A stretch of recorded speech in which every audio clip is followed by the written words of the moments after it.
Hello everyone and welcome to SuttonsDaze.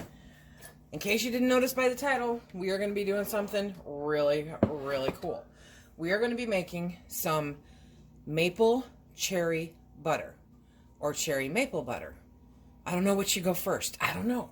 Okay, so this is going to be so easy it's going to blow your mind, and then it is shelf stable on top of it. Okay, let me get you situated here. So, I've got my handy dandy Ninja. Use your food processor, your Vitamix, whatever you want to use, okay? And you can use fresh cherries once they're pitted. I still had a half of a bucket left of the frozen cherries. We defrosted them, and so that is what I am working with. Whatever floats your boat, okay? Whatever works for you. So, we are going to put in, and this is probably going to take quite a bit. We're going to use our cherries and we're going to puree them down. Oh, yes. I don't like doing it after they're hot for numerous reasons. Okay, let's see. So I'm on 3 hefty cups of cherries right now.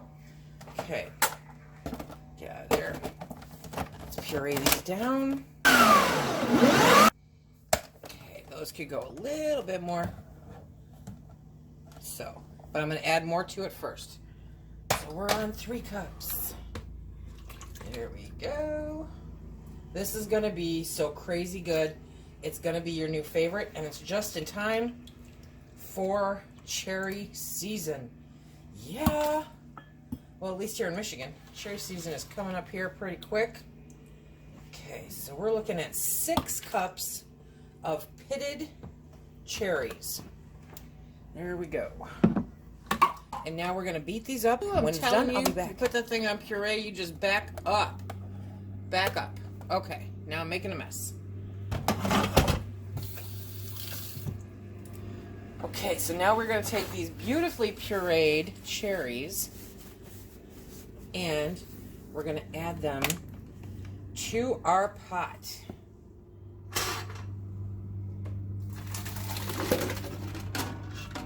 Yep, I have cherry juice on my glasses. Okay, let me bring you over. Now that we have the 6 cups of pureed cherries in the pot, we're going to add a half a cup of molasses or sorghum or maple syrup, whichever one you want. They will all work well. So it really is just a matter of what you have. Okay. There we go. Gonna get all that yummy goodness out of there. It's good. Okay. And then we are going to add a half a cup of Kentucky bourbon. Yeah. And if you are somebody who does not use alcohol for anything, you can replace this with some juice from the cherry, maybe a little bit more sorghum, just a liquid. A liquid will work. But what I'm doing here is a maple bourbon cherry butter. Yeah, maple bourbon cherry butter. Okay, we're going to turn that heat on, and we're going to bring it up, and we're going to start cooking this down. Similar to how you would a jam or a jelly, you want it to thicken up and incorporate, but because, let me show you here, see how thick that is already? Oh yeah. Okay, so we're just going to let that cook down, evaporate some of that liquid. You want to heat it up uncovered, okay? So first we're going to bring it up to a boil, and then we're going to turn it down and let it cook down in the pot for about 35 minutes.